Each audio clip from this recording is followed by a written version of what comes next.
തന്റെ നഗ്ന ദൃശ്യങ്ങൾ കാണിച്ച് രാഹുൽ മാങ്കൂട്ടത്തിൽ ഭീഷണിപ്പെടുത്തി ഫ്ളാറ്റിൽ വെച്ച് പീഡിപ്പിച്ചതായാണ് യുവതിയുടെ മൊഴി.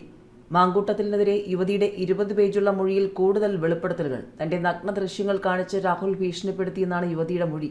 തിരുവനന്തപുരം തൃക്കണ്ണാപുരത്തെ ഫ്ളാറ്റിൽ വെച്ചും പീഡിപ്പിച്ചതായും ആരോപണം. പരാതിക്കാരി മറ്റൊരു സ്ത്രീയോടൊപ്പം മുഖ്യമന്ത്രിയുടെ ഓഫീസിലെത്തി വിഷയം അവതരിപ്പിക്കുകയും രേഖാമൂലമുള്ള പരാതി സമർപ്പിക്കുകയും ചെയ്തു. വാട്സ്ആപ്പ് സന്ദേശങ്ങളും ഓഡിയോ റെക്കോർഡിംഗുകളും ഉൾപ്പെടെയുള്ള ഡിജിറ്റൽ തെളിവുകളും കൈമാറി. മുഖ്യമന്ത്രി പരാതി ADGP H. വെങ്കടേഷിന് കൈമാറിയ ശേഷം അടുത്ത നടപടികൾ തീരുമാനിക്കാൻ ഉദ്യോഗസ്ഥർ പോലീസ് ആസ്ഥാനത്ത് യോഗം ചേർന്നു.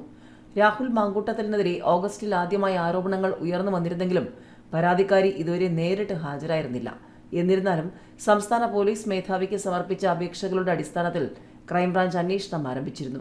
ഓഡിയോ റെക്കോർഡിംഗുകളിൽ കേട്ട സ്ത്രീയെ അന്വേഷണ ഉദ്യോഗസ്ഥർ തിരിച്ചറിയുകയും രേഖാമൂലമുള്ള പരാതി ആവശ്യപ്പെടുകയുമായിരുന്നു. എന്നാൽ അവർ മുൻപ് പരാതി നൽകാൻ വിസമ്മതിച്ചിരുന്നു. റെക്കോർഡിംഗിലെ ശബ്ദം തന്റേതാണെന്ന് രാഹുൽ മാങ്കൂട്ടത്തിൽ സ്ഥിരീകരിക്കുകയോ നിഷേധിക്കുകയോ ചെയ്തിട്ടില്ല. ലൈംഗിക അതിക്രമം ആരോപിച്ച് യുവതി നൽകിയ പരാതിയെ തുടർന്നാണ് രാഹുൽ മാങ്കൂട്ടത്തിനെതിരെ പോലീസ് കേസെടുത്തത്. വിവാഹ വാഗ്ദാനം നൽകി ബലാത്സംഗം ചെയ്യൽ, നിർബന്ധിത ഗർഭഛിദ്രം എന്നിവയാണ് കുറ്റങ്ങൾ. ജാമ്യമില്ലാ വകുപ്പുകൾ പ്രകാരം നെടുമങ്ങാട് വലിയമല പോലീസ് സ്റ്റേഷനിൽ FIR രജിസ്റ്റർ ചെയ്തു. അടുത്തിടെ മുഖ്യമന്ത്രി പിണറായി വിജയന് നേരിട്ട് നൽകിയ പരാതിയെ തുടർന്നാണ് നടപടി.